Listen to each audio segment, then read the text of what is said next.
Oh, sorry, I was just enjoying the music. I was enjoying it. I was just too. like, butter, butter, butter. I was like, this is pretty yeah. badass. I was like, oh yeah, that's right. Oh no, wait, yeah, I was supposed to go on the butter, butter, butter, butter. Let's do that again. I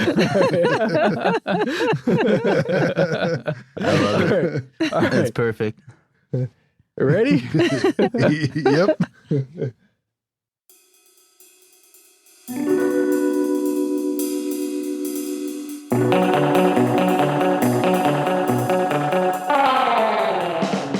It's time for the Alien Conspiracy Podcast. We are your hosts, Agent ETA, Agent Ether.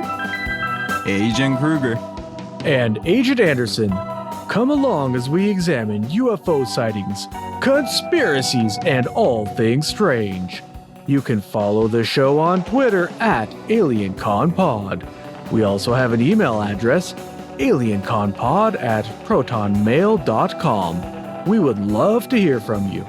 And don't forget to check out our Facebook group and page, AlienConPod.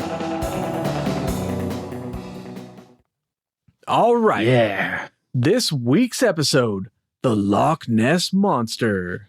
Hell yeah, brother. It's frightening. I don't actually know why they call it the Loch Ness Monster because it's not really that scary. It never really attacked anybody. It never ate any babies or did anything remotely frightening. It just, It scared people. There actually is one story, actually one of the earliest recorded supposed sightings of the Loch Ness Monster is actually from the 6th century AD. And it was about a saint that had came from Ireland. And this saint was a missionary from Ireland. And his name was Saint Columba. And supposedly this guy had actually saved an individual from an attack by the Loch Ness Monster. It's one of the earliest depictions, I guess, from what I understand. That's the first written, reported written sighting or whatever, but it had been in the local folklore for a while, but we'll get to that in a minute. I shouldn't have said depiction. Yeah. Right. Let's backtrack a little bit on that. So just to get started, for me, this is a really fun case. Going all the way back to when I was a kid, I had to do a book report one year. And I think it was in middle school, and I just kind of grabbed a book randomly off the shelf, and it happened to be an entire book about the Loch Ness Monster. And the book was very, very, very in favor of it being real. It was not balanced at all. And as a kid, an impressionable youth, I read it and I thought, wow, this is the coolest thing ever, man. Like, it made me think that it was real. So this particular case is like kind of a special place for me. Like, as I got older, like, I'm not as convinced of how real it is as I used to be. But for a while there, when I was a kid, it was just a really fun thing to believe that there was this bizarre dinosaur looking fish swimming around a lake in Scotland. You know, it's just really fun for me. So for me, I have like this kind of nostalgic connection to the case because of that reason. Yeah, I would agree with that too. I would kind of double that sentiment, you know. I mean, it's a very, very iconic case, you know. Everybody knows, everybody's heard of Nessie. Shit, I've been to a really good burger joint, as a matter of fact, in Southern California that was called Nessie Burger. And if anybody listening has ever been to Nessie Burger, they know what I'm talking about. Oh, it's delicious. But where is Nessie Burger? It's out by Temecula. Okay. The Temecula area, like a little south of Temecula, from what I understand. We should go. Remember correctly. I have not been, but I am going to go visit somebody in that area pretty soon here. So I'm going to have to check it out. Worth it. I was not aware that you could get burgers made from Nessie, but oh, poor Nessie. Well, yeah, and they're not cheap. I'll put that out there too. They're not cheap, but hey, worth it. I'm just saying, worth it. $10,000. What the hell is this made out of? Nessie? Oh, all right then. They're big patties. I'll tell you that. Yeah, well, that makes sense. But yeah, the Loch Ness Monster, man, such an iconic case. And there's been so many sightings and so many theories too of like what it could be, you know, or I mean, in the area, the whole area is so deep seated with history and culture. And there's a lot of ancient lore, mythology, whatever you want to call it, within that area, you know.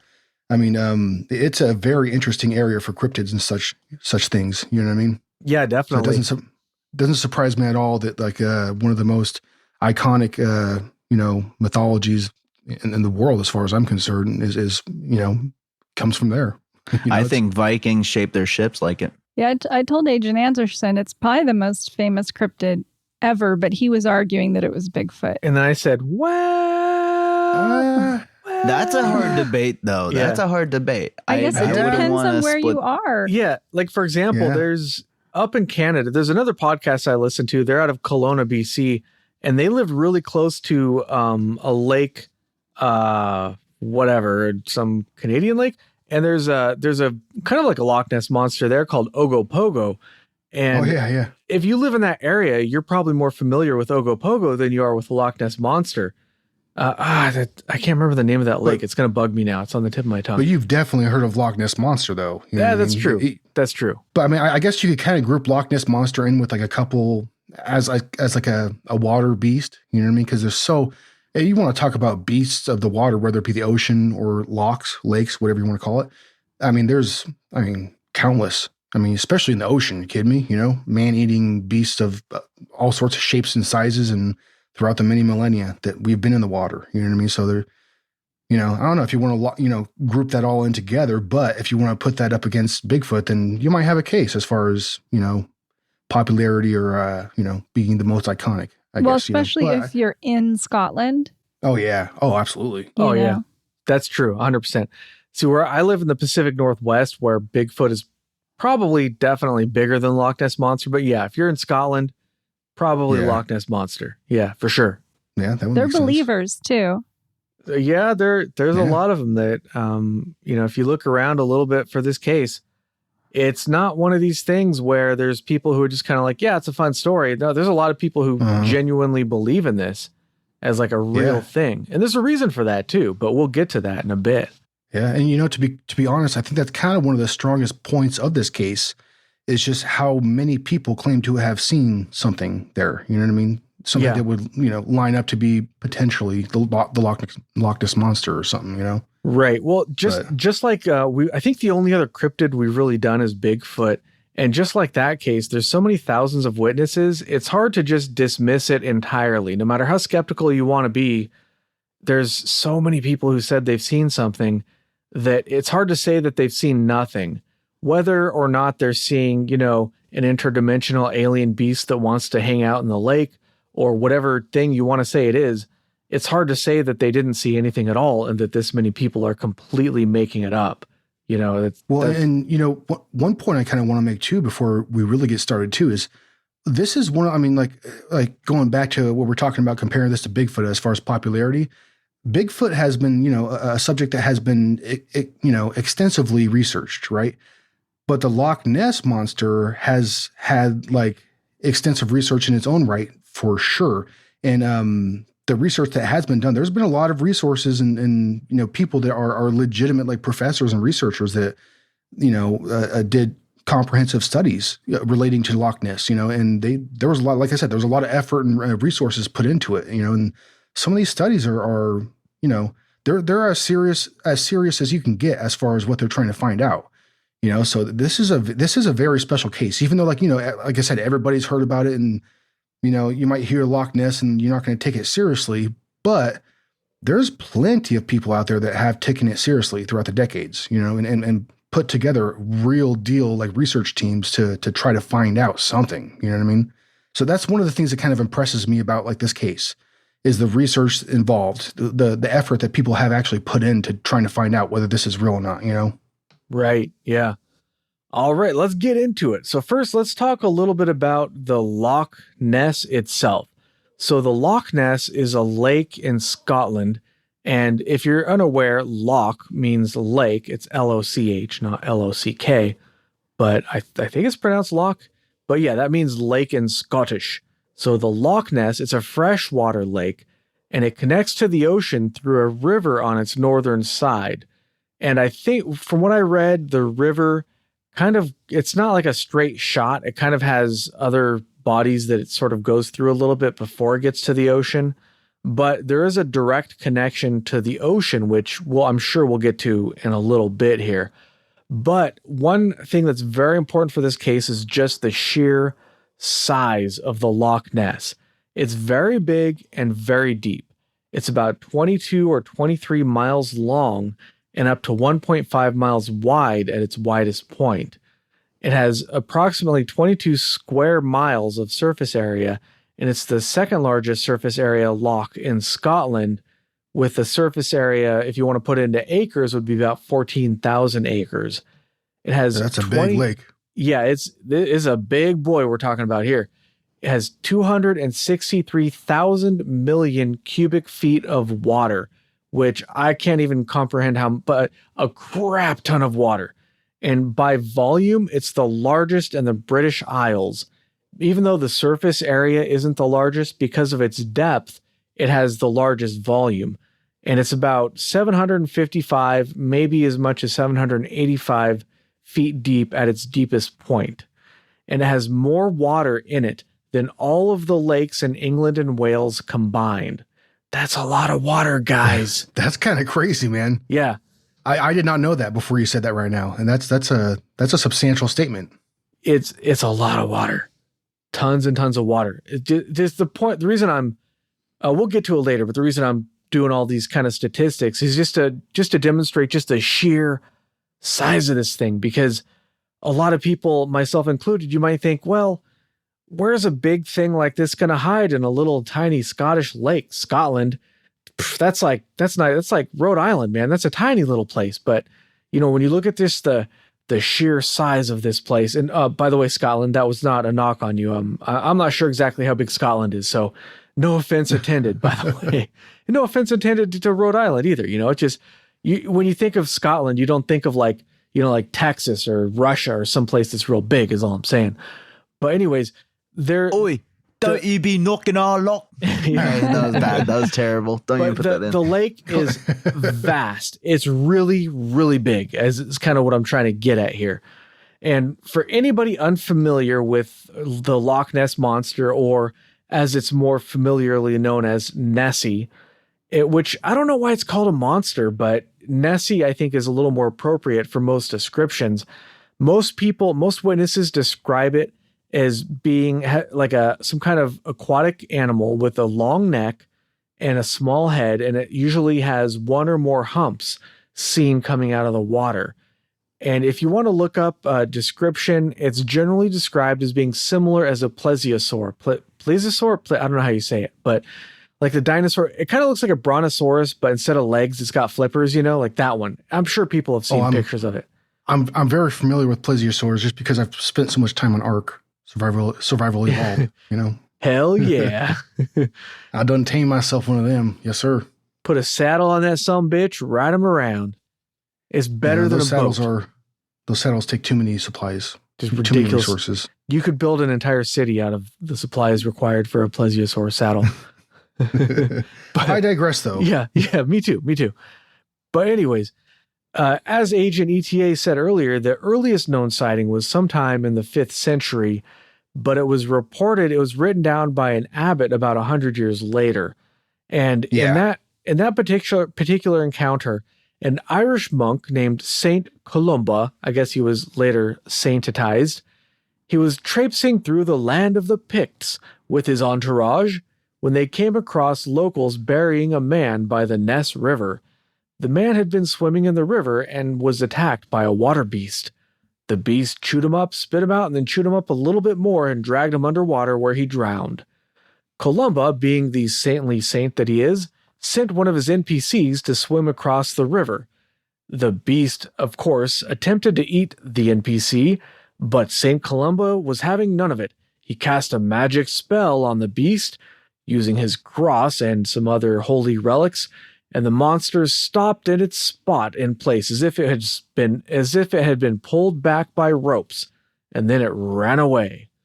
This is I'm kind of paraphrasing that account there, but this is the earliest written account of something that could maybe be the Loch Ness Monster. But the lore in the area actually goes back much, much further, and I found references to like paintings on rock of something that looked an awful lot like modern descriptions of the Loch Ness Monster, which I find highly, highly interesting. I think Agent ETA knows a little bit about the lore of the area.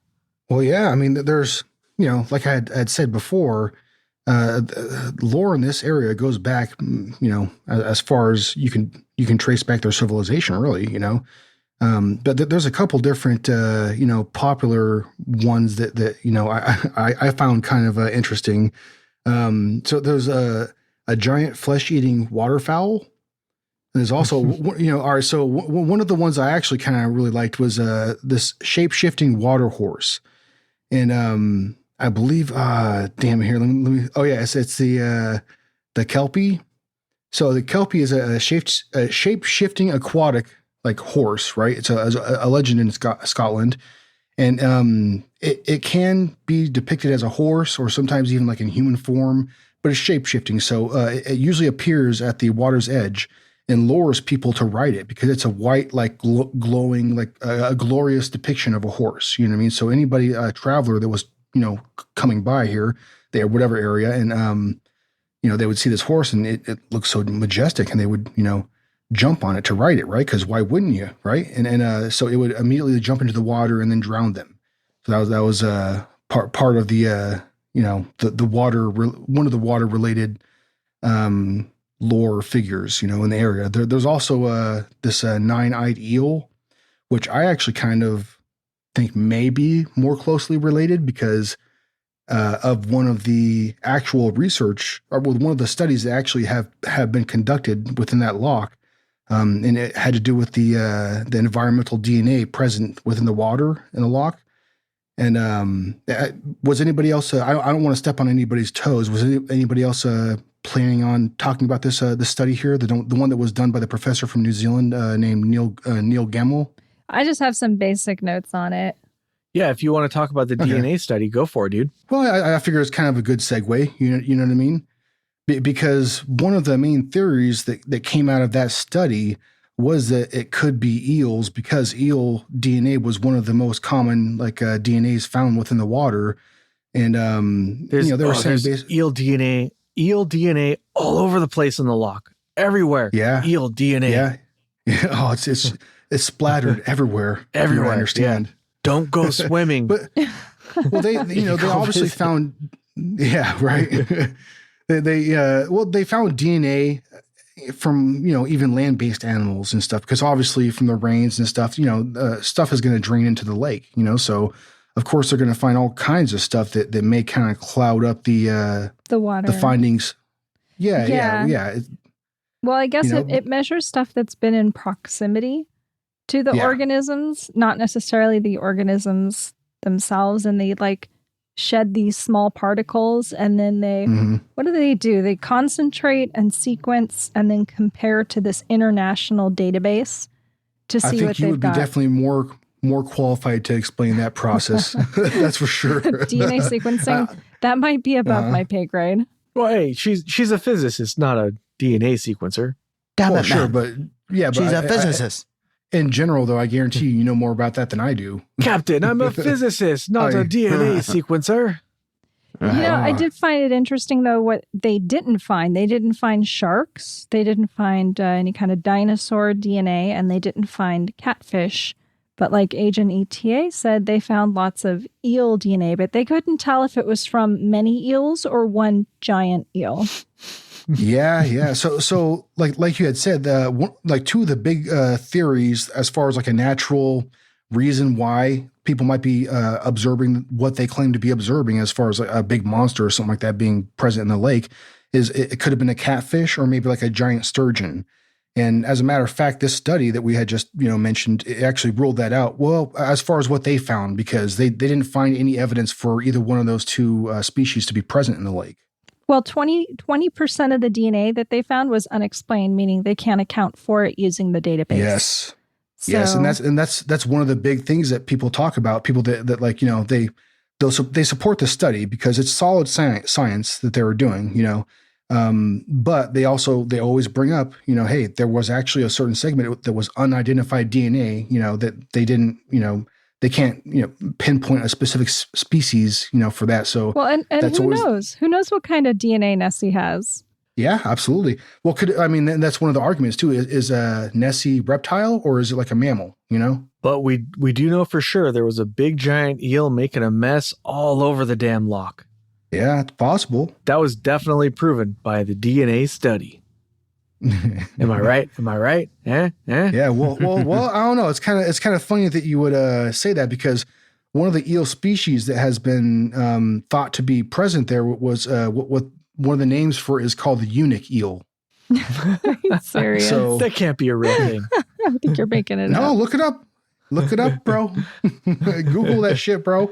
All right. I'm going to look that up right now, and I'm kind of a little bit worried about what the results are going to be, but let's see. Good luck.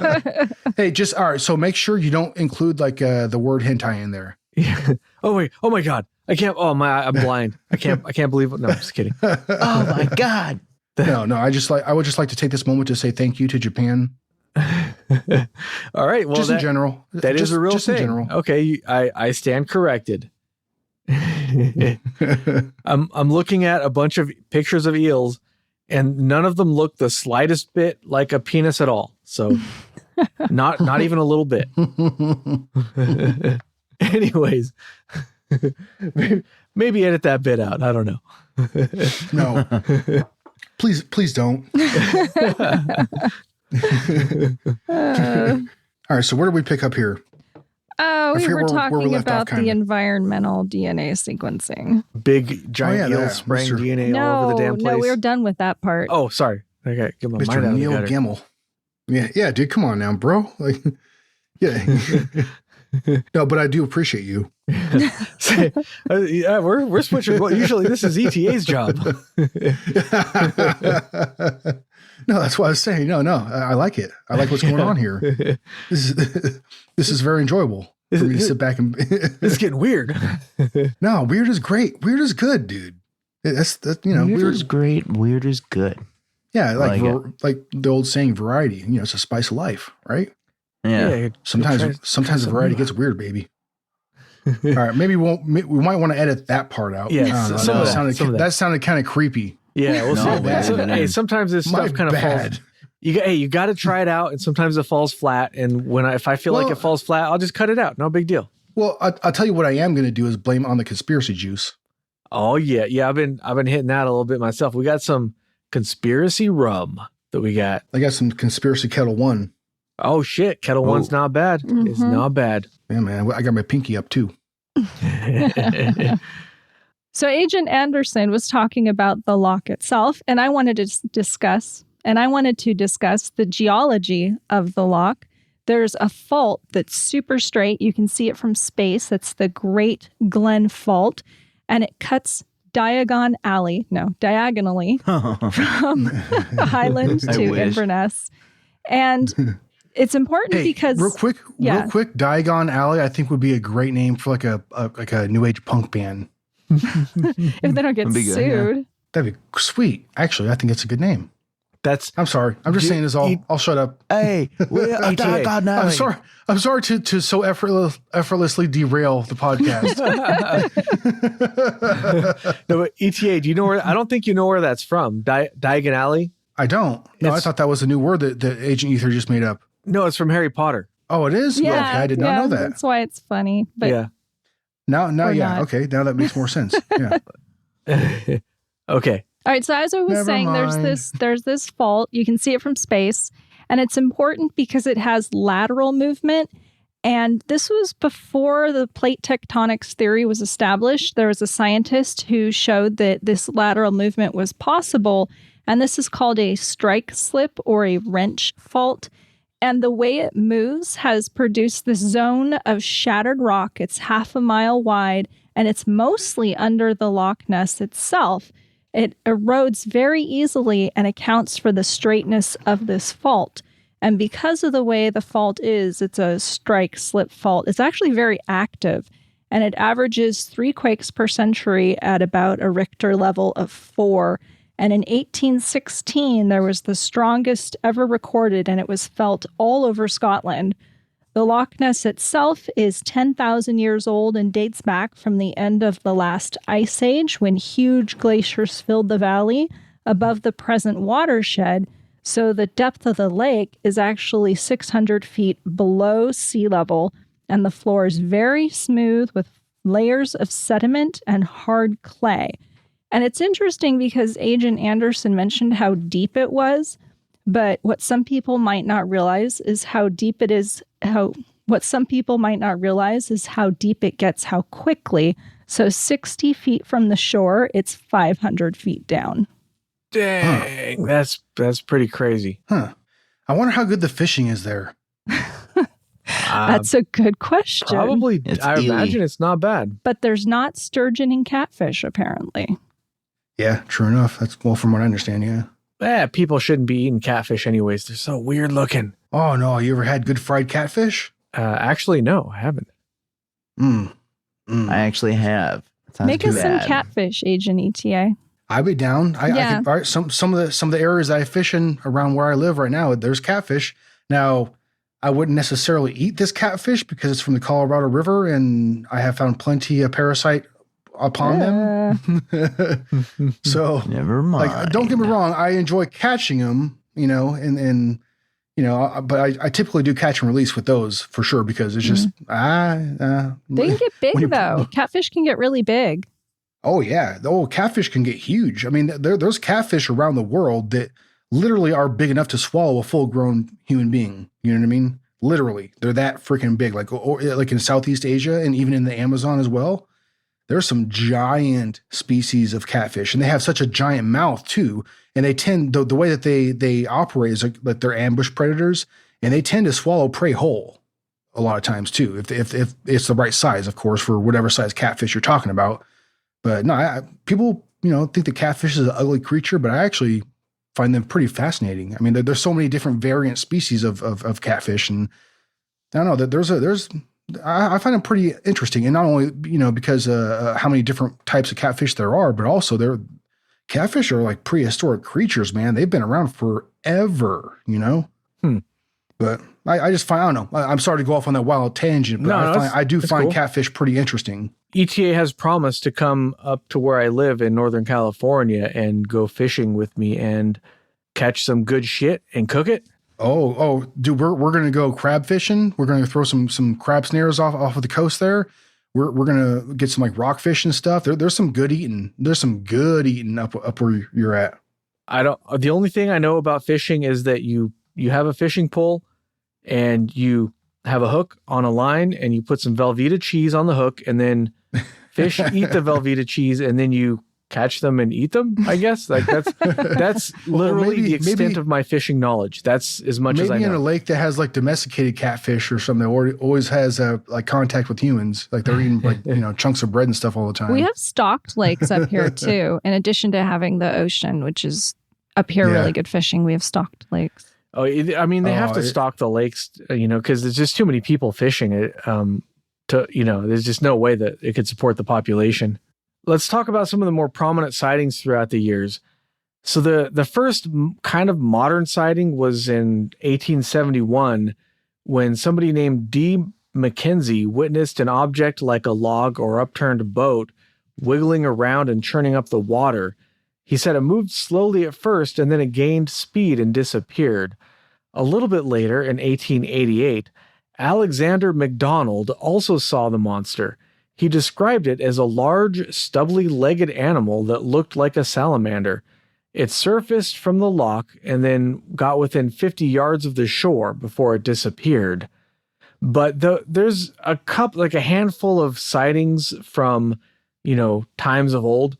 But the modern era of the Loch Ness Monster really began in the early 1930s.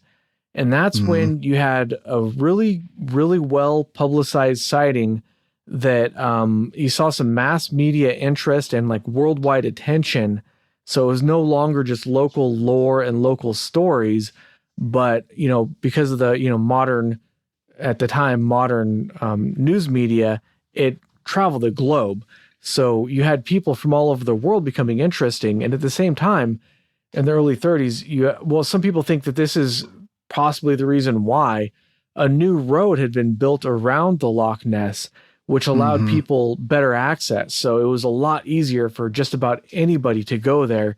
You didn't have to hire, some kind of special guide that could hike you through the wildernesses of Scotland, Just in general, you're going to have a whole lot more people in the area.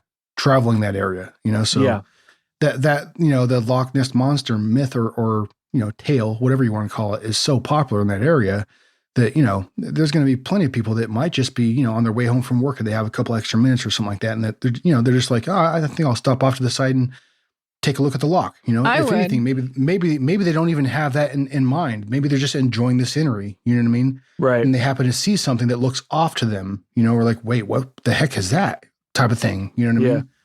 So that occurrence just in general is going to jump up, I think, for sure. You know what I mean? After that road was built. You know what I mean? And in addition to that, various outlets and entities were offering prizes if anybody could capture Nessie, dead or alive. And for example, one circus owner named Bertram Mills offered a reward of £20,000 if anybody could bring Nessie alive to his circus. And in today's money, £20,000 is like all of the money that's, because of inflation. Yeah. I don't know. You'd have to look that one up. Obviously that's a hollow promise, because I'm sure that guy, just that was just, designed for attention, Right. Yeah. That guy, even if you did bring Nessie to his circus or whatever, he still probably wouldn't pay you.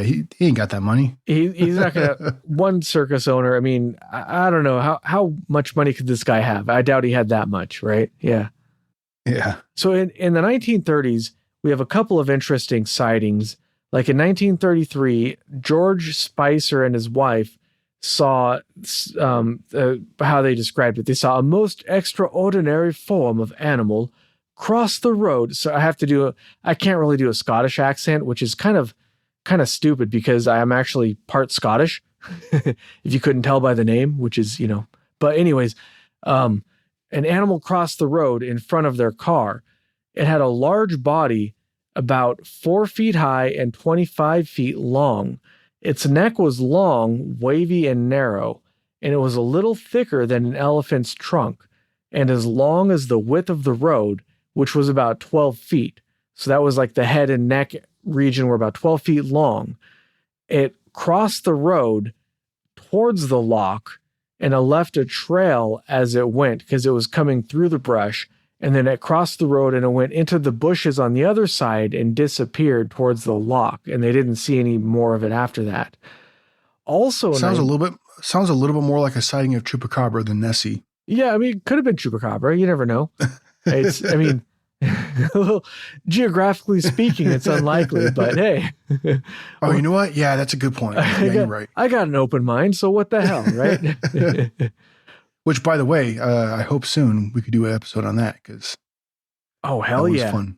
I will put it on the calendar right now. I will put Chupacabra. No, just kidding. Man, there's an X-Files episode with the Chupacabra. It was so good. I don't know if you've seen it or not. What you're talking about. Yeah. Oh yeah. Excellent episode. I really enjoyed it. My favorite cryptid episode of the X-Files, though, is when he was hunting, they were hunting like a lizard, like a kind of like a were lizard kind of a cryptid. But it turns out, spoilers, you find out at the end of the episode that it was actually a lizard that had gotten bitten by a human. So it was like a were human or something. It was. I don't think I've seen this episode. It was on one of the later seasons, but it was okay. It was. I think it was like season 8. I forget which. It's been a while. But one of those seasons where overall the season wasn't that great, but they had a couple of episodes that were kind of humorous that were like really a lot of fun. And this was one of them. Yeah, because at a certain point, X-Files like kind of they started injecting a little bit more humor, right? As far as being like they started becoming a little bit less serious about it, right? Mm. I don't know. I kind of lost interest after the whole. I don't know. They went on a tangent. I love the creature features; those were my favorite.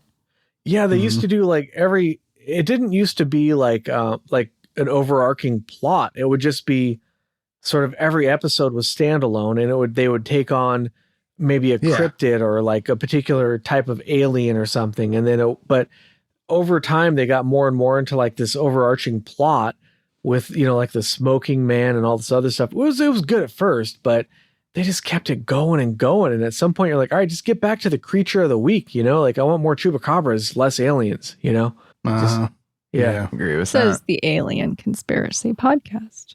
I would never. All right, where was I? Let's get back to the Loch Ness Monster. So also in 1933, Hugh Gray saw Nessie. He took actually the first ever photograph of it. And it's a picture of, I looked it up. It's a blurry something. It's definitely a picture and it's definitely something. It's been analyzed by many, many people, and there are convincing arguments on both sides. Some people say it was like a dog swimming in the water with a stick in its mouth, but that's kind of like a skeptical explanation. But people have analyzed it and said, well, because of this, that, and the other, it can't really be a dog with a stick in its mouth, which is kind of convincing. But I mean, like this picture, I'm on the fence because it's just kind of like blurry and you can't really tell what it is. So it's really hard to come down on one side or the other.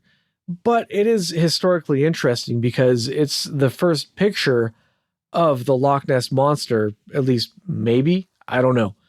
But anyways, Gray estimated that the creature was 40 feet long with a rounded back and a muscular tail. The next sighting, so I'm not going to talk about every single sighting because there's like thousands of them. I'm just going to talk about like some of the most prominent ones. So fast forward to 1934, Arthur Grant almost hit Nessie while riding his motorcycle at 1 a.m. in the morning. He was driving along and a large shape loomed from the right side of the road. He described it as having a small head and a long neck, and it looked like a cross between a seal and a plesiosaur. It saw him and crossed the road toward the loch. He got off his motorcycle and followed it, but as it entered the water, he only saw ripples where it had disappeared. Were you talking? Were you planning on talking about the surgeon's photo? Oh yeah, that's actually was next on my list. This one's actually kind of fun. So the surgeon's photo was taken in 1934. And it's probably the most famous photo. If you can think of like an iconic photo of the Loch Ness Monster that you've seen. By far. It's probably this photo. Yeah. By far. This is going to be the photo that most everybody who thinks about the Loch Ness Monster, that's probably going to be the first mental image they have. That was true for me, to be quite honest. When I first found out that this was going to be the next episode we did, it's like that was the mental image I had. Boom. Hey. Yeah. Because what it kind of reminds me also is like these large plastic dinosaur toys that I had when I was a kid. Right. And like, I think there was one that I had of like a brontosaurus or something like that. And like, this to me, that like this picture, the surgeon's photo looks like a plastic toy dipped up out of the water, just like the neck, the tall neck of like, some sort of a plastic dinosaur toy, to be quite honest, like, I don't know, man. Like, it's just like, if it was a real photo, which actually, by the way, for our listeners, this photo was definitively proven to be a hoax. Well, hold on there. It is a real photo. It is, but it was also revealed to have been a hoax from what I understand, right? By Alistair Boyd. Yeah, it's definitely a hoax. So the photo shows what looks like a long neck with a head, right? And it kind of looks like a shadow. Like you can't really see the features that well. But so apparently there were actually 4 photos taken as the story goes, but only this one is clear. The other ones didn't develop that well or were like too blurry to make anything out. And the photo was originally supposedly taken by a doctor named Robert Kenneth Wilson, and he was supposedly a gynecologist working in London. Now, that's like the official story, but it turns out that when you see the picture, it's usually cropped or zoomed in a lot. So it looks. Hey, could I be honest with you for a quick second? What's up? When I see this photo, you know what it really reminds me of? I have no idea. That cartoon movie from my childhood, The Land Before Time. Oh shit, The Land Before Time. That's a good movie. That's like from what, 88? 88, I think. Yeah, 1988. It had to have been like either early 90s or late 80s. Oh, man. Yeah, I grew up with that. His mom dies, and you're just like, this movie sucks. Just give the thing a star leaf. That movie gave me the feels when I was a kid. It did. What I mean? It was an important movie in my upbringing. And and you can still watch it. It's one of those timeless movies. My kids have seen it. Oh yeah. It's a good film. Oh hell yeah. Well, it's still a good film for kids for sure. Like, I think it spans the test of time. You know what I mean? It's kind of depressing. It's a good damn movie. It's like a Disney movie. Somebody always has to die. At The whole world, everybody dies at the end. Spoiler alert. No, don't. God damn it. But you still had the Littlefoot. There's Littlefoot, right? Team. And then Petrie was Petrie the and Ducky. Remember Ducky? Yeah. Ducky. Yes. Yeah, dude. So cute. They're so cute, and they each have their own little personalities. Now I'm gonna watch that tomorrow. Yeah, that was my jam growing up too. Yeah, I'm never watching that movie again. It's too depressing. I can't handle it. It has a good ending. They live happily ever after, and the T-Rex gets killed.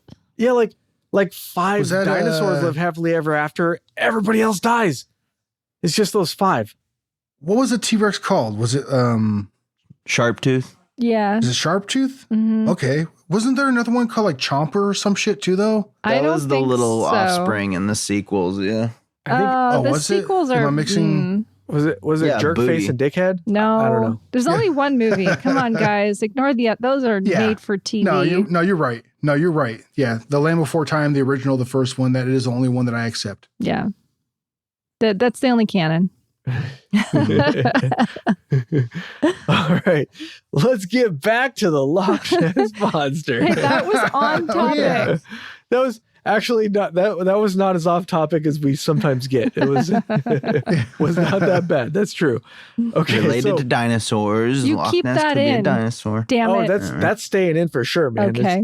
Come on, it's all your agents having all the feels. It's got to stay in. It's one of the most depressing movies I've ever seen, and we subject our children to it. I mean, it's got to stay in. Hey, if you have kids and you want them to be an absolute train wreck when they grow up, show them this movie. They will love it. No, I'm just kidding. It's not that bad. No, it's a good lesson. It is a good lesson. Yeah, the movie is a good lesson. I think. Your parents are going to die. Your friends are going to die. Everybody in your life is going to die. It's a lesson in friendship and resilience. Because you don't want happy children. You want them to have a midlife crisis when they're fucking 8 years old. No. It's a small microcosm of a representation of an entire lifespan. You know what I mean? Because it's inevitable, death, of course, for any entity, anything that is alive. You're going to die. For the dinosaurs, there sure fucking was. Big Rock decided that. Throughout your life, if you're going to live a good life, you need to have trials and tribulations and struggles and good times and bad times. Hey, speak in for order yourself, for it to be worth it. I'm gonna fucking ascend to the astral plane. All right, so I'm not worried about it. Yeah, I plan on I'm an astral god. Yeah, Star Child. All right. So let's now get back to the picture. Topic. Oh, did we just get off topic again? Let's get back to this picture. So it is, my bad. It is unfortunately is kind of, it's kind of a bummer, but it is unfortunately a hoax. If you look at the picture in close detail, it's usually shown cropped or zoomed in on the Loch Ness monster itself, and it makes it look like it's much bigger than it is. If you look at the full image in perspective, what appears to be big waves are actually small ripples. Mm-hmm. And people have analyzed the object, and they say that the object in the picture is probably like 2 or 3 feet, not like really like 10 feet or really big or whatever, witnesses may say it is. So what happened was the object was actually, it was a toy submarine modified by a dude named Christian Sperling. So what happened was a guy named Marmaduke Weatherall. That's the most goddamn English name I've heard in my entire life. Marmaduke Weatherall. Good day to you, sir. What is your name, might I ask? Marmaduke. My name is Marmaduke. Marmalade.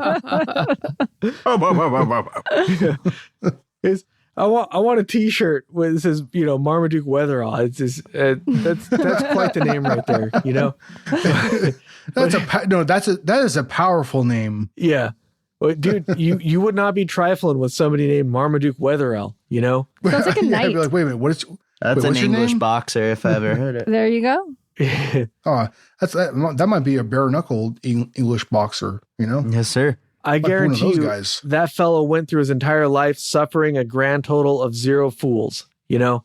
0. Yeah, he probably has a flattened nose through experience, you know what I mean? Right, like, yeah. You know, the bridge of his nose is not, it's not arched like the average individual. It's probably flat. He just sounds like an overall badass. Anyways, Marmaduke he was the father-in-law of Christian Sperling, who I just mentioned. And what happened was his employer was the Daily Mail, and they publicly ridiculed him over some footprints, some Nessie footprints that he had brought to the paper that had turned out to be hoaxed. Now, Marmaduke, being somebody who suffers 0 fools and is not one to be trifled with, he decided to create an elaborate hoax to get back at the Daily Mail. So he and some co-conspirators, he went and bought a toy from F.W. Woolworths, which I'm guessing is, a department store in England. I don't know. Uh-huh. And he had a Christian Sperling sculpted a head and neck out of wood putty. They tested the thing out in a pond before taking it out to the Loch Ness. So they took it to an area near the Altsay. I don't know how to pronounce this, man. My ancestors are rolling in their graves. It's Altssaigh. I mean, how would you say that? Altsay. Yeah, no, hell if I know. I don't know. Anyways, the whatever tea house, if you want to look it up, that word tea house. And when they heard a water bailiff, apparently that's, police that operate in, on, around, or about the water. They call them water bailiffs. They heard a water bailiff approaching. Duke Wetherell sank the model with his foot, and he later said that it was presumably still in the loch. So, oh man, can you imagine finding that? That'd be the find of the century, man. Yeah, forget finding the Loch Ness monster, man. That's what I want in my museum. Mm-hmm. I want it in my house. They took the photos of this. It was a toy submarine with a big, small putty head built on it, and they photographed it.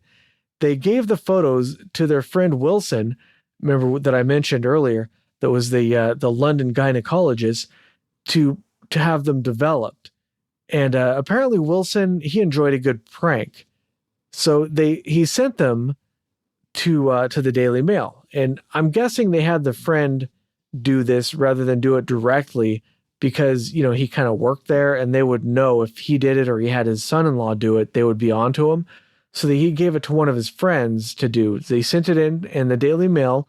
They published the photo, and they announced that the monster had been photographed and that it was real. And therefore, Marmaduke successfully completed probably one of the best trolls in known history. I mean, it's normally hoaxes I'm not a big fan of because it's kind of like you're making fun of people. But in this case, it's a really, really fun hoax. It's got to be up there with one of the best hoaxes ever, right? Because talk about playing the long game too, You know how awesome it would be to pull that off and be the guy that pulled that off? I tricked them for generations. So Marmaduke is let me get this straight. Marmaduke is a dude. Marmaduke. Right? Yeah. Is that the same guy that is famous for giving interesting interviews to like famous musicians and stuff? And not that I know of. What does he look like? I have not seen a picture of him actually. Like a duke. Dang it! Never mind. I may be thinking about a different person that has a very similar name, although I am blanking at the moment as far as what the name is. I mean, it could be. I'm not sure. I don't know really anything about his career outside of this particular case. Actually, he has a camera with a monkey on it. I'll put it in the Discord. All right. Huh. And for all you listeners, our Discord is currently closed, so you can't see it. But if anybody wants to join our Discord, let me know. I'm not necessarily opposed to the idea. It's just, we just use it for chatting amongst ourselves. And sometimes I put pictures of Elmer Fudd there too. And Yeah, and posting completely inappropriate pictures and GIFs and things that you probably don't want to see. Just join Facebook. Yeah, join Facebook. It's much better. It's a lot of fun. We're all having fun over there. If you think Facebook is a dumpster fire, well, you haven't seen our Discord. Yeah. Oh boy. All right. Anyways, so that was the most successful troll in the history of the human race, and like it went on. It became the iconic picture. I mean, it's just I don't think you can really understate just how successful this guy was. You know, it's pretty breathtaking, actually. All right, let's move on to some more famous sightings. In 1951, Mr. Lachlan Stewart witnessed something moving on the loch. He ran to the shore and he saw 3 humps about 50 yards away. Each hump was about 5 feet long, and they were moving together at a fast speed. He took a photograph of it, which clearly shows the 3 humps. After he took the photo, he saw a small head and long neck come out of the water. The creature turned towards the center of the lake and dove, disappearing under the water. He estimated that the head and neck were about 6 feet in length, and he saw motion in the water about 20 feet behind the 3rd hump that he assumed was a tail. So that's probably another really famous, but not quite as famous as the last one, but it's another really famous witness and photo that we yeah. It's right. That photo is right up there with it. I mean, it's a close, second, or third, but it's right there. Yeah, it does show up. It's the one with like the 3, the 3 humps. It's a pretty famous photo. Yeah. Yeah. So moving right along to 1954, this is the first sonar event. A fishing boat named Rival 3 saw a large object on sonar. It kept pace with a boat for about 2,600 feet, or approximately half a mile, at a depth of about 479 feet. And the interesting thing about this is that the sonar return was much larger than what you would expect from anything that should be in the loch. So we know what should be living there. There's a couple of types of fish and different other things, but nothing should be able to give a sonar return as big as what they saw. And that's why it's interesting. On the other hand, skeptics say it was, like some rogue plankton, or perhaps some, seaweed that had, come in from the ocean, or perhaps a seal or something that shouldn't have been there, but was. At the end of the day, we don't really know. We just have to say that it was something unusual at the very least. It was there, whatever it was. Yep. It was a real something. I mean, the way sonar works, you're not going to get a return on something that is nothing. It's at least something, I guess. Yeah. If that makes sense. All right. In 1960, aeronautical engineer Tim Dinsdale caught Nessie on camera. He took 40 feet of film that shows a hump going across the loch, leaving a wake. And you can actually look this up online. This might be the most famous video taken ever. It's been a part of quite a few like documentaries. Like if you've ever watched like a History Channel like documentary on the Loch Ness monster, you've probably seen this, right? Yeah. Oh, for sure. Yeah. It's kind of interesting. It's like stuff like this makes me want to do a live show and figure out how to deal with all like the legal ramifications so that we could show some of this stuff. But I mean, you see something in the distance and it's definitely kind of weird looking, but you don't really see enough detail in the video. You can't really tell what it is. You can just see that there's something there and it's leaving a wake. But later shows have, more recent shows have done enhancements or analysts or whatever. But one of the shows did it that I'm thinking of. I think it was Discovery Channel. I forgot to put up my notes, but whichever. Like National Geographic or one of those ones. That might be it.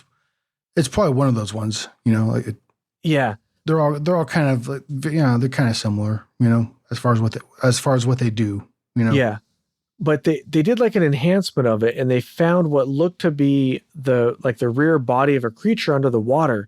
And the person doing the analysis said that at first they were very skeptical, but after doing the analysis, they weren't so sure. Like they weren't convinced necessarily, but they weren't necessarily a hardcore skeptic. Like they went into it thinking, is bullshit, but it's a paycheck, whatever. And then they come out of it going, well, maybe, Could I don't know. Could be some, but there's nothing definitive. Yeah. Which I can respect because like they're taking a chance at that point with that statement, you know? Yeah. Yeah. So it's weird. It's not necessarily conclusive, but it's definitely an interesting video that anybody interested should definitely check out. Yeah. All right. Next up on the list in chronological order, in 1973, Mr. Jenkins of Pontclair, who lived in a house on the shore of the Loch Ness, he was outside messing around with a tractor. He was trying to get it started, and he put some starter fluid in the engine. When he turned it on to start it up, it created a loud explosion when the engine ignited. It was so loud that his wife, who was inside of the house, heard it. He also heard, near the water, he heard a loud splash as if something had been thrown into the water. At the time, he thought that it was a little unusual. He got out of the tractor and he walked around to get a better view of the shore. He noticed some concentric circles in the water near a jetty. An animal quietly emerged from the water and then submerged straight down. It appeared again and then it swam off. It seemed to have a smooth motion while it was swimming. It had a head and neck that stuck up above the water, and he said it was slate black, and it looked like it was about 9 inches in diameter. It had a slit mouth, some large scales on top of its head, but not on its neck, and it had a tiny eye above its mouth. And there's weird. Yeah, it's kind of an interesting description. And here you have it could be a giant eel. We'll get to that. Yeah, but I mean that's one of the mutated eel. To get ahead of ourselves a little bit, that's one of the foremost explanations to explain people who are actually seeing something and who aren't making it up, because this guy didn't own a newspaper. He wasn't a reporter. He didn't have anything to gain financially. Maybe he was a person who liked to tell tall tales. But on the other hand, I'm kind of like going over just a couple, but there's so many people who saw something similar to this that it's hard to say that everybody is making something up. So here you have somebody who's just messing around with his tractor. He really doesn't have anything to gain at all from creating a fabricated story like this, at least not that I could tell. So why would he just make something like this up? I don't know. Maybe he wanted the attention. Who knows? 15 minutes of fame? I don't know. I mean, I don't know. Somebody who's not accustomed to fame doesn't really like it when it's just like brought to them, you know, they're a celebrity overnight. So I don't know. Maybe I don't know. I mean, to me, that kind of seems to make more sense that like your average individual probably wouldn't want the attention. You know? So for your average individual to make, you know, some kind of a claim. So I don't know. It takes a certain amount of effort to even make the claim. You know what I mean? To put yourself out there like that. So, you know, I don't know. And there could be something within the culture that you know I'm not understanding as far as, you know, how popular it is. You know, but like I don't know. There's so many people that have stated the same thing as far as what they've seen. Yeah, I mean, there has to be an inspiration for it somewhere, right? So I mean, I always think that. For the longest time, I thought the Vikings shaped their ships after the sea creatures that they witnessed. You know what I mean? So hence the giant mastheads that look similar to Nessie, if you will. But I don't know. Like it's somebody, you got to have some inspiration for it. For sure. Comes from somewhere. That's actually an interesting angle. I wonder if that is based on something in reality. Because I've tried looking it up, and I can't find anything concrete. And that's what the angle I was going for, but I can't find like some juicy material on it to really base it off. But there is some little you know, opinions about it. But sometimes legends aren't based on anything in reality, but other times, like let's say the Trojan horse or whatever, sometimes it's absolutely based on something that really happened. So it's just kind of interesting to ask what if, right? Right. Correct. Yeah. Spark that, the critical thinking and imagination. Yeah. Why not? Yeah. I'm skipping an awful lot of anecdotes, but let's skip ahead to 2007. So it's not that there wasn't anything that happened in the meantime between 1973 and 2007, but at some point there's enough similarity to where you're just sort of beating a dead horse. And, do you really want to hear us do hours and hours of just reading anecdotes of Nessie? I mean, so I wanted to kind of cut some of those out that I found. There's just we're talking about like the eunuch eel. Yeah. Yeah. We got to leave time for things like the eunuch eel and stuff like that. Yeah, absolutely. So I cut out a lot of stuff. So at this point, I decided to fast forward a little bit and talk about some more modern stuff that's, maybe a little more relevant to people who are like, possibly alive when it happened. So let's fast forward to 2007 when a man named Gordon Holmes caught something moving across the water on video. He described it as jet black and 45 or 46 feet long. And if you can look up this video, so just Google Gordon Holmes Loch Ness monster or something like that, and you can find the video. And it does show something, but just like some of the previous things we've talked about, there's not really enough detail to say 100% that this is the Loch Ness monster. I mean, it could be a guy on a jet ski. It could be a dog. Well, maybe not a guy on a jet ski, but you know what I mean? Like it's open to interpretation, but it's probably one of the better modern sightings that you can actually see on video. And in 2011, a boat captain named Marcus Atkinson photographed a sonar image of a 5-foot wide unidentified swimming object, which is, right up my alley, that followed his boat for 2 minutes at a depth of 75 feet. Some people say that it was like algae or, rogue amoebas or whatever, but other people say that it was a truly anonymous happening. And that's another sort of modern thing that you might be, there's a bunch of them, even in the modern eras. That's just like kind of a couple of them. But there's been so many sightings and photographs and videos and anecdotes and everything throughout the years that you couldn't possibly go over them all unless you wanted to do like a 24-hour podcast on just, multiple. There are entire podcasts, I'm sure, about the Loch Ness monster. In addition to these sightings, there were also expeditions over the years. People who got together to try to basically scientifically try to find evidence of Nessie. But all of those were sort of inconclusive, but they do have some good evidence. I took some notes on those. Maybe I'll talk about those in a little bit, but right now I feel like I've been talking for a little bit of time, so maybe I'll turn it over to somebody else for a different topic to kind of mix it up a little bit. Well, you forgot to mention the most recent photo, which was taken in September of 2019.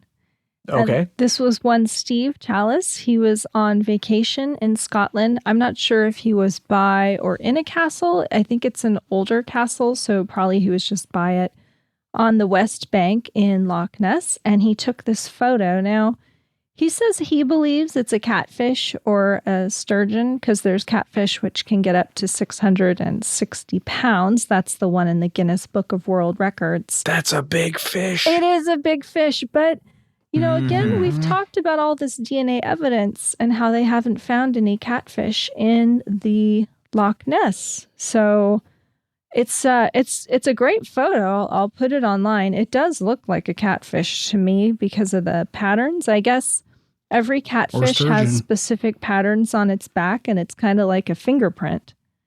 And some people think the photo is faked, because there's this image of a 286-pound catfish taken by Benjamin Grunder, and the patterns look kind of the same when you blow up the picture from Loch Ness.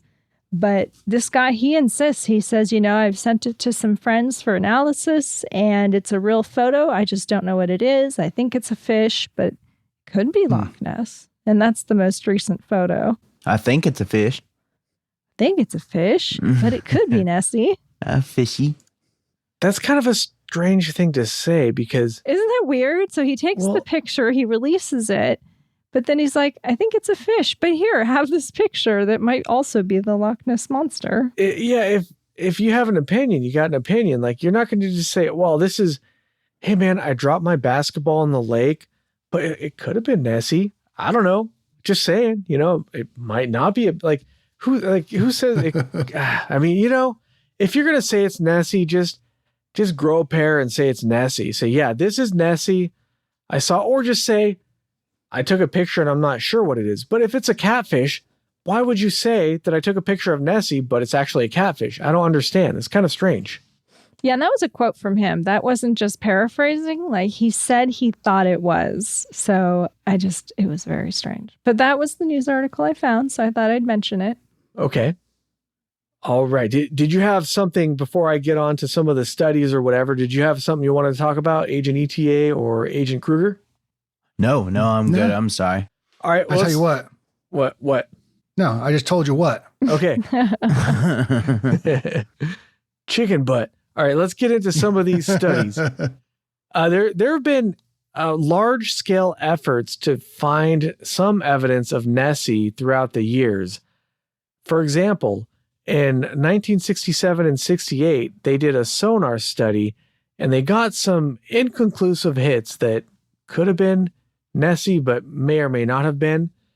Starting in 1972 and going all the way through 2008, a dude named Robert Rines led multiple expeditions using sonar trying to identify or to find Nessie.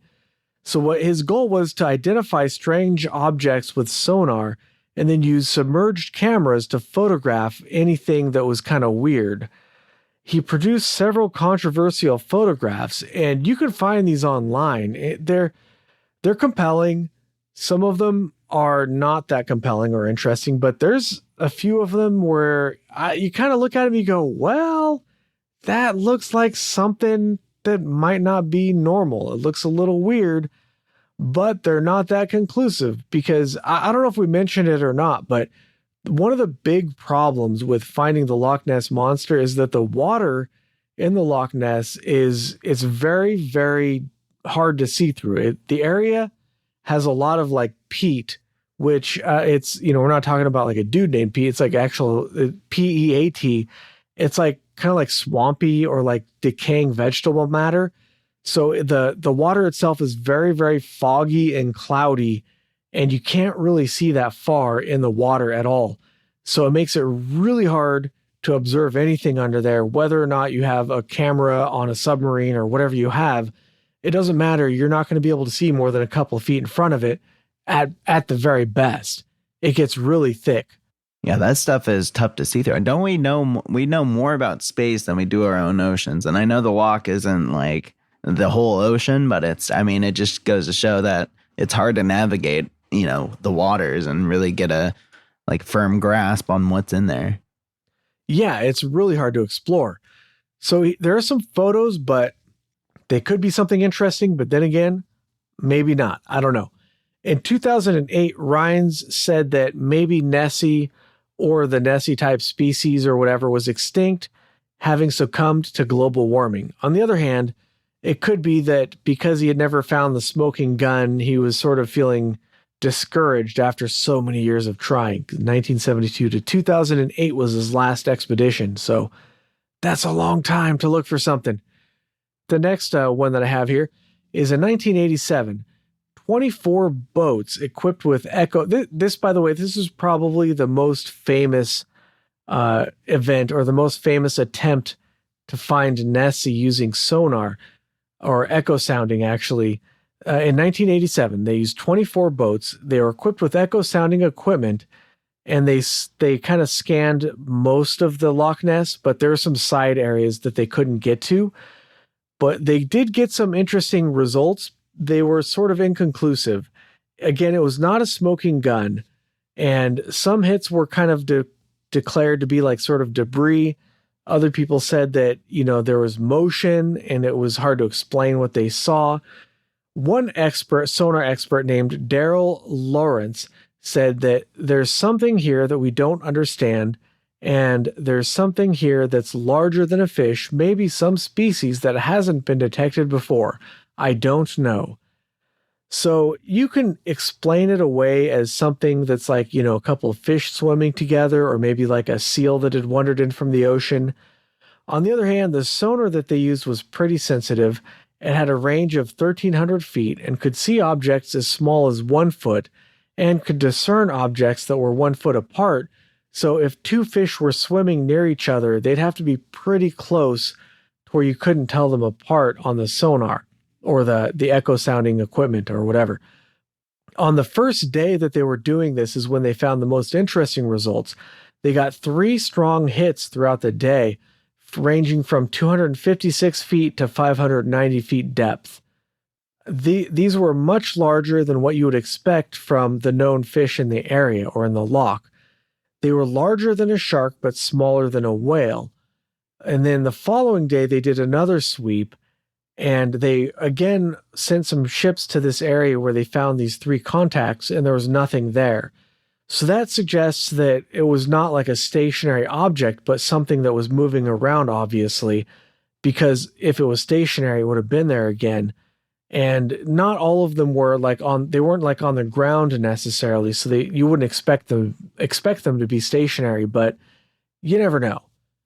But they only got those 3 hits were the best evidence that they got. And the second day they didn't really get anything unusual. Now, because they didn't have like a smoking gun or like a bloody corpse they could drag out of the loch, a lot of media outlets declared that it was a complete flop. And like I think I mentioned, this was like a complete circus, this whole event. There was media swarming. They rented every boat available they could get their hands on, to go get out there on the water and film the goings on of the study and everything. It was a pretty big deal back in the day. But again, they didn't find like hard proof, even though they did get 3 really good returns. And that was probably that, even to this day, that might be still like the biggest or most famous study ever done. But there have been some done since. For example, in 1992, the ship, the MV Simrad, they went and carried out the first complete hydrographic survey, whatever that is. I'm guessing they're like mapping the Loch Ness. They completed the first survey since 1903. So I guess in 1903, they completed a survey using piano wire and weights to kind of measure the depth at different points throughout the loch. This time sounds pretty advanced. Yeah, that was for the time, It could have been as far. Well, the problem is that particular body of water, like we had mentioned before, drops so dramatically in depth, throughout the whole area, Right. Back in the day, I think they got a pretty good idea of what it was like, but that was the last time. 1903 was the last time anybody tried to map it to any amount of detail. And they did a good job with the tools they had available to them. But in 1992, they used some really sophisticated sonar equipment to get a much, much better idea of what it actually looked like under there. They were looking for anything weird or whatever. They didn't find any caves, which is one of the things they looked for, because one of the ideas that if there are hidden caves underneath of the water, that could be somewhere that some sort of creature could hide, Yeah, well, and also not just that, but also like a large opening a pathway to the North Sea, Right, yeah. Oh, yeah. So that could be a reason why it might be like an animal that we haven't necessarily documented, or like just a very large version of an animal or a fish or something. I'm sorry, that we already know about. Or hence those tremors and earthquakes.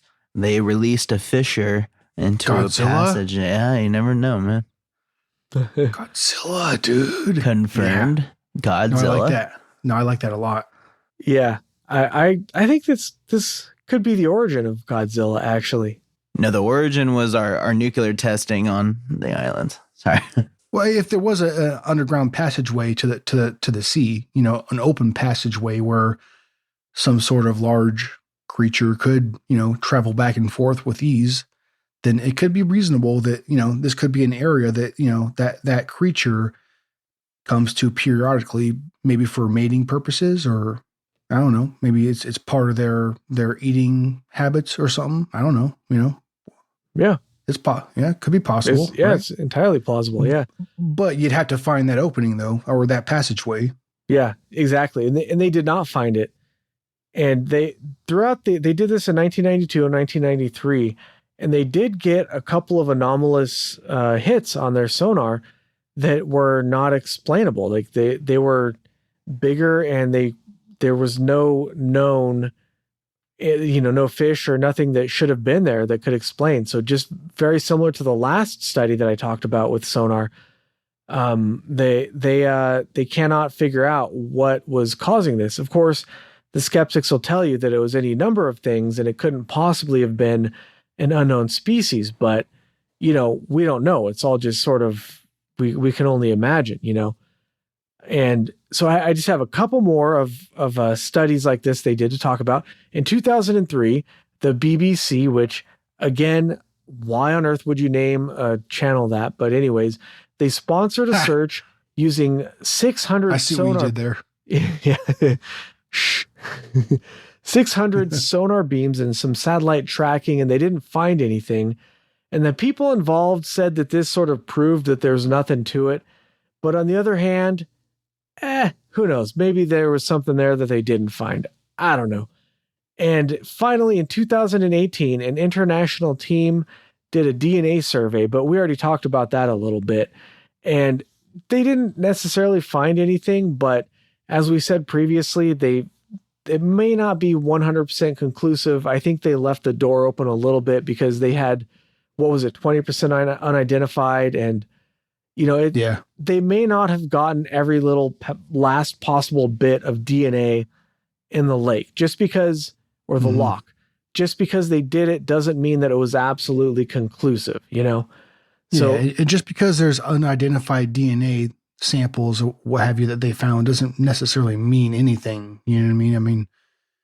I mean, it for the very same reason, because it could mean anything at the same time. You know what I mean? It's either way, whatever, it's, who knows what the hell it means is what I mean to say.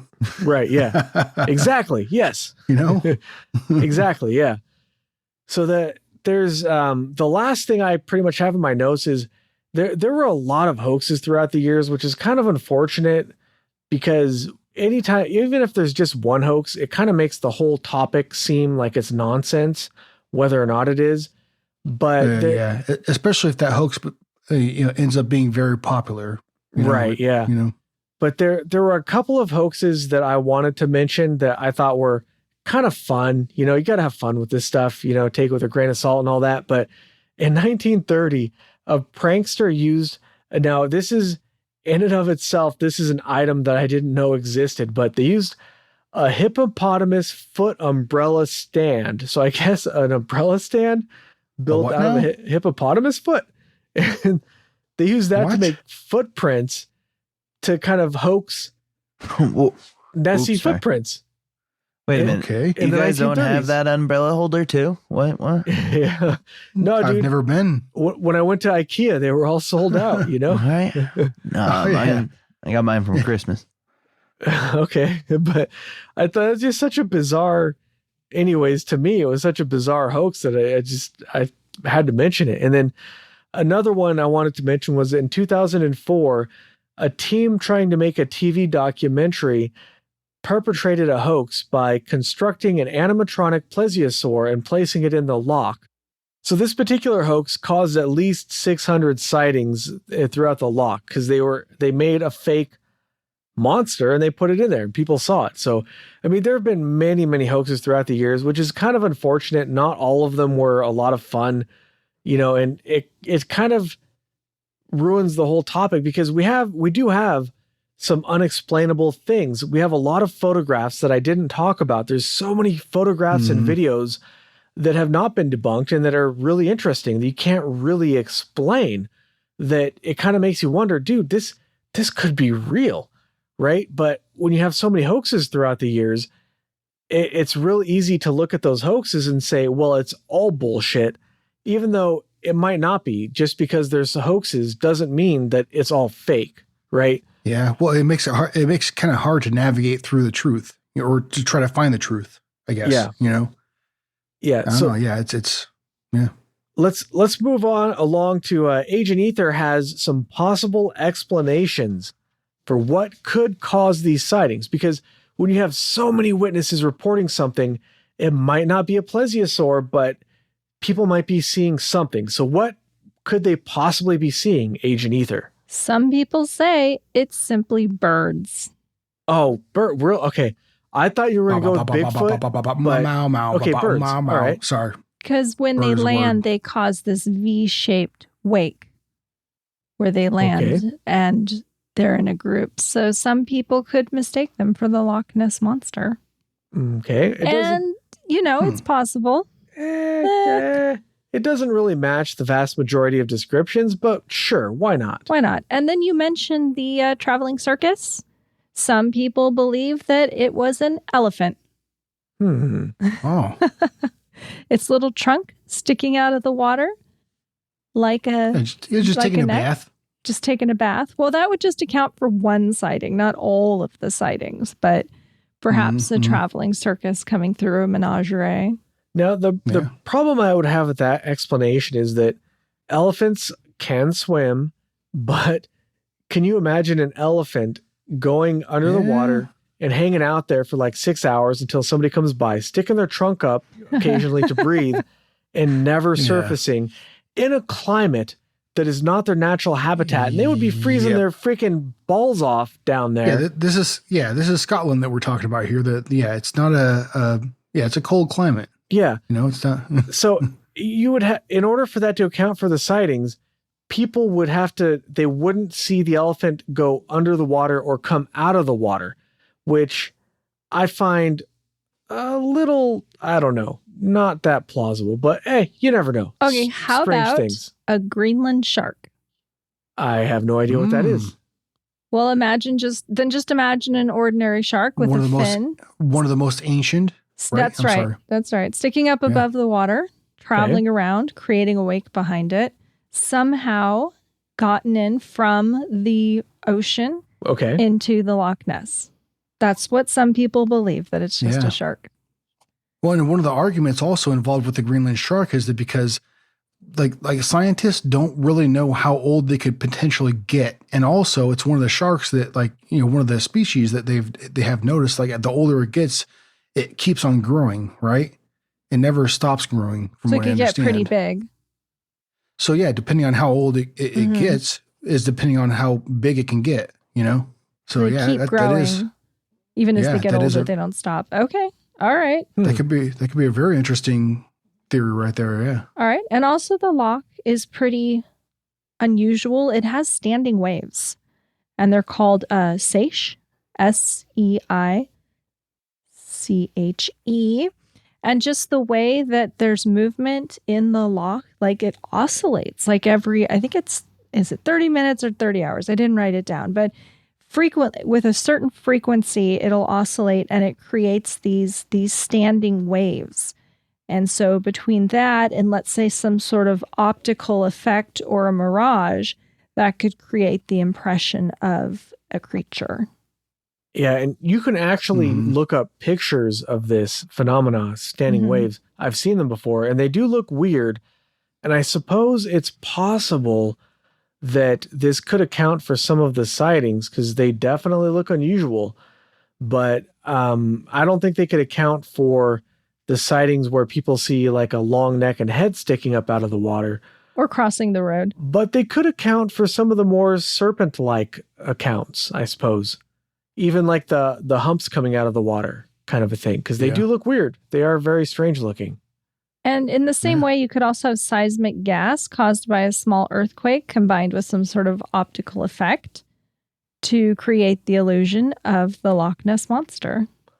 Now, I don't know if I'm on board with that one as much. So seismic gas to me is kind of like swamp gas. It must just be gas. I got some seismic gas for you. I bet you do. and that's why we record this podcast remotely, because of the seismic. No, but I've never seen seismic gas, but I can't imagine how that could cause a sighting like this. It could just cause bubbles in the water, and that's about it, I would think. Well, if you live with my brother, you would know what that looks like. Damn.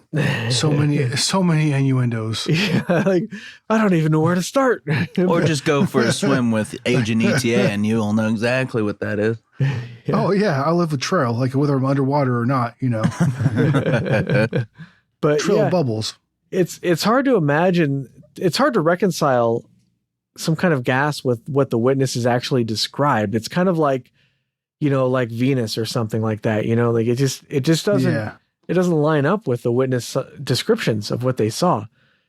For me, it would be easier to just say that the witnesses are just making everything up than to say, I don't know. But again, I'm not familiar with seismic gas, so who knows? Anything's possible, I guess. Yeah. And I just want to say you too can watch the loch live on a webcam. You go to lochness.co.uk/livecam, and you can witness firsthand sheep grazing in a field with the loch in the background. And eating seismic gas? What? Yeah. Maybe you'll see Nessie, though. So what else you got for us for possible explanations, Agent Ethan? No, that was it. That's why I mentioned the webcam, so that you can look for yourself. Okay, I thought you had like some interdimensional beings. I did. Did you want me to mention those? Okay. Yeah, come on. You got to do that. Come on.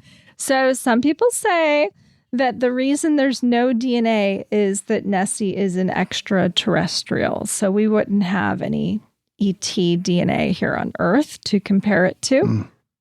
Mm-hmm. Also that it's a magical creature, so of course it has no DNA. I mean, duh. And finally, probably exists on like the fifth plane of dimension. Exactly, something like that. And that kind of ties into the last one, which is that there's a wormhole that Nessie travels through back and forth between another dimension. So there's very little DNA to analyze that's actually in the lake. Okay. Yeah. And there's she's only just scratching the surface. There's a ton of proposed solutions to this. Like, for example, logs that have been misidentified. Right. I think we touched on dude. Hey, trust you me. I have experience with that. You know what I mean? I should have said. I take it back.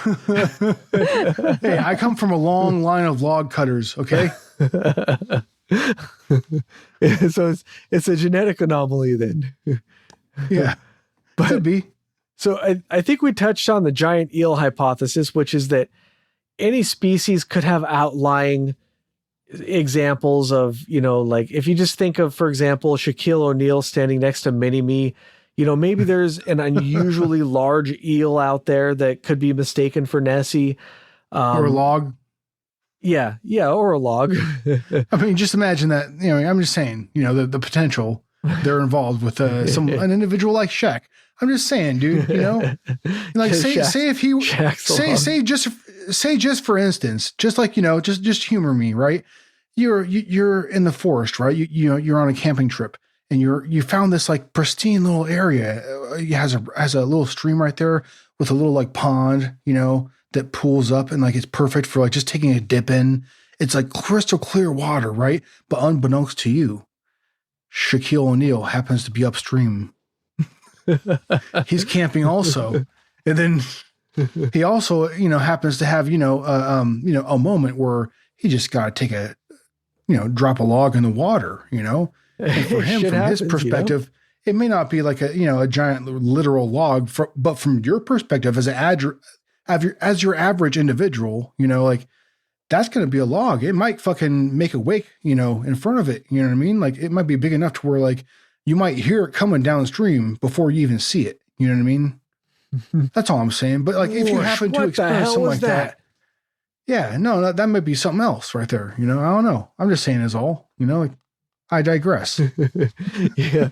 Okay. I'm sorry for that distraction. What was that? So my imagination took hold.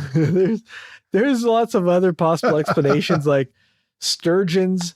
Even though they didn't find sturgeon DNA, it could have been, a rogue sturgeon. And if you've never seen a picture of a sturgeon, they are weird. They do look like monsters. They can get very large. They're weird as hell. They look really weird. Yeah. Like maybe a long. I'm reading a list from online here. So, some of these, a long neck seal. I didn't know that was a thing, but okay. Well, I heard this one nickname for him was long nose fuck you face. Oh, that's my brother. Yeah. All right. It goes. Asian ether is never mind. What just happened? She's silently protesting the direction the show is taken. I'm writing things on a notepad and drawing emoticons. Sad faces. Hey, you know what? I'm sorry, but I'm not going to apologize for being such a degenerate. I don't think I'm going to edit that out because I thought it was funny. But all right. But anyways, there's a ton of different proposed solutions or hypotheses to what Nessie could be, but we'll leave it at that, I suppose. And I guess the last one I'll say is a UFO, but we'll leave it. We'll just leave it at that. Yeah. So UFO and or interdimensional being. Yeah. Anybody who wants to know more or look up more about the Loch Ness Monster, there's a couple of really good websites, but I think the first place that I would direct you to would be lochnessmystery.blogspot.com. Mm-hmm. It's a current blog they've been going for years and years. There's just a ton of resources on here, lots and lots of articles, lots of links to other websites, pictures. They have a fact. They got links to books. There's, just on and on and on. It's just tons and tons of information on this website. So check it out if you want to know more. lochnessmystery.blogspot.com. I mean, this website's so good that I kind of want to contact the guy who runs it to see if he can come on the show. Like, it's just really good. But that'd be awesome. Yeah, that'd be really fun to have him on the show. But yeah, so check that out if you want to dive in. There's so much we could probably do. I know I say this for some topics, but it's really true. We could probably do like 10 episodes minimum on just the Loch Ness Monster, just on the information this guy has on his website. I mean, I looked at a couple of other websites, but this one is probably the best place to start.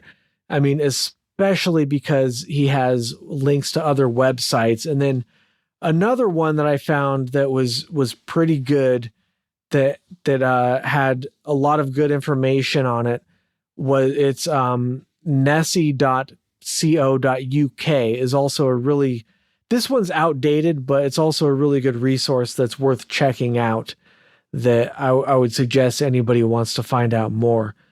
So I guess in conclusion, let's go ahead and wrap this one up, I suppose. I guess it'd be easy to dismiss the Loch Ness Monster as, bullshit or whatever because of all the hoaxes throughout the years or just whatever. But if you want to take a good look at all the evidence throughout the years, the pictures, the videos, the eyewitness accounts or whatever, for me personally, it's hard to say that there's nothing to it. I think there really is something strange going on here, whether it's, a plesiosaur or, a group of plesiosaurs that have been hiding all these years or some kind of animal or, freshwater fish that's larger that we don't know about that is still undiscovered, which, I mean, this happens from time to time. We do discover new species. I think it's entirely possible that there's something there. I think it's possible. People are witnessing something. Yeah, they're saying something. Maybe I don't know. Maybe they're misidentifying logs or gas or something, but it's hard for me to say that it's all completely made up. I think that there really is something causing all these sightings. And I think it's very possible that it's some sort of anomalous creature out there. I don't know. What do you guys think? I would like to believe that it's a long lost prehistoric monster, but I don't know. I've always had a hard time putting real belief behind it. But I do have the feeling that, maybe our ancestors may have caught a glimpse at something that was gigantic and they inspired them to tell the lore and folk tales of sea monsters and all that. Yeah. And the Loch is just one of those. But, who am I to say? I wasn't born back in that time. So until we find actual concrete proof, I'm still my water is still murky. Well, I have exciting news along those lines. They're doing an expedition. Now, it's not specific to the Loch Ness Monster, but it is this year. There's a new robot sub being tested because they want to send it up to Antarctica to do underwater ice exploration, really deep. And they want to deploy it for 3 months at a time. So they're testing it in the Loch Ness. It can go down to 6,000 meters. And they're little yellow subs, and they're named this is kind of funny. Bodie McBoatface is what the famous yellow sub. Nice. I love it. I love it. And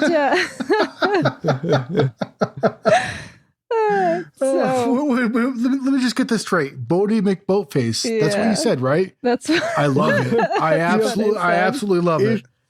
How odd would that make your day? That would make my decade if Bodie McBoatface made the biggest scientific discovery. How awesome would that be? You know?